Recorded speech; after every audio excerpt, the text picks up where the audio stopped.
everybody, this is Steven with Atkinson Urban Farm, and we have a passion to help you grow your own food. So we wanted to show you our vegetable garden, and vegetables is one of the things that we love to grow. So really quickly here.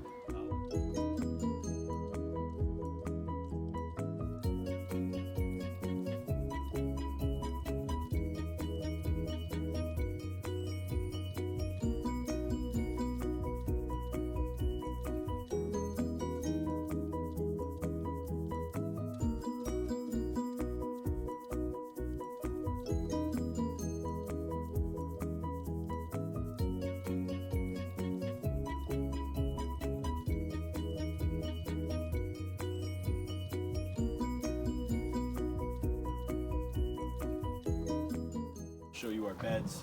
We got a new bed over here that we're about to put in. It's got a bunch of seedlings coming up from the compost that didn't quite burn out. And then next you have kales, Swiss chard, some flowers, spinach, peppers, a lot of onions around our zucchini and squash. And then we have tomatoes mixed in with some carrots. And eventually we're going to install a trellis system for them so that they can just be a single leader going up, and all our leaves we can move them around. We'll do a whole video on how we set that up later. And then our beds, we got a few others, some strawberries, some beans up on that trellis. They're starting to get bigger, so we're pretty stoked about our garden this year. But one of the first things we wanted to do is show you guys what we did to kind of set this up. And you know, when we first moved in 2.5 years ago, we reached out to a local arborist and asked for free mulch. So he dropped off a bunch of wood chip with leaf matter and everything else, and that's what we first spread. So we put about 4 to 6 inches everywhere in the garden. And for comparison, I want you guys to see what our normal soil looks like. So over here, we've had a lot of rain in San Diego, California, where we live, and you can tell this ground is not healthy at all. It's a lot of clay. It's very hard to dig into, and it really the water will actually settle after a time. Especially my son's digging hole here. This will be a pond for weeks if we don't actually pump the water out.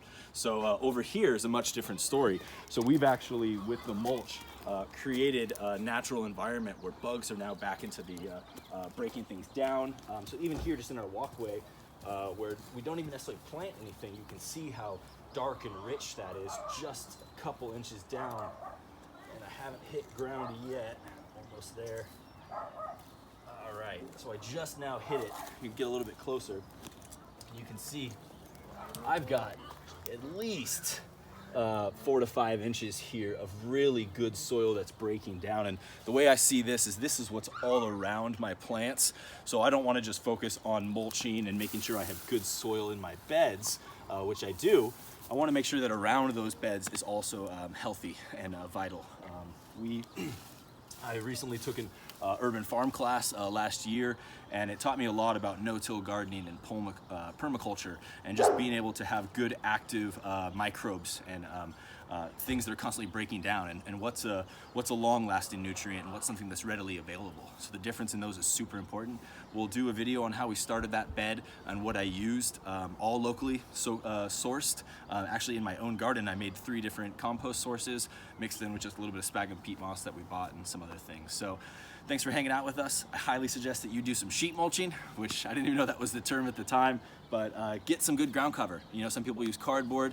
I don't necessarily even like that, you know, at the bottom to cover up weeds before they put their mulch down. If you do a good 4 to 6 inches, that will kill all the weeds. In our backyard, we had 4 to 6, not 4 to 6, but we had up to our waist some weeds. And that really, this really stopped all of that happening. So every couple years, add another inch or 2 and you're good to go. So thanks for joining us. Remember to like us on Instagram, Facebook, and YouTube, and subscribe to the channel. Thank you very much.